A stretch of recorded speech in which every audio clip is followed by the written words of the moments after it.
গরিব মানুষ আগে টাকা খরচ করে তারপর বাঁচায়, আর ধনী মানুষ আগে বাঁচায় তারপর খরচ করে। আপনি কোনটা করছেন? বেশিরভাগ মানুষ মাস শেষে ভাবে যা বাকি থাকবে সেটা সঞ্চয় করব, কিন্তু মাস শেষে কিছুই থাকে না। এভাবে 10 বছর গেলেও ব্যাংকে কিছু জমে না।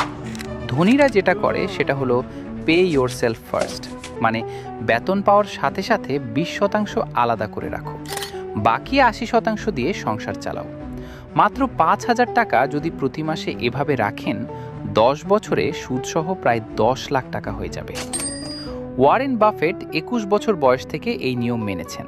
বাংলাদেশে ডিপিএসে এই 20% রাখলে সরকার নিজে আপনার টাকা রক্ষা করবে। রিস্ক নেই, লস নেই। আটকে থেকেই শুরু করুন। বেতন পেলে আগে নিজেকে দিন, তারপর বাকিদের।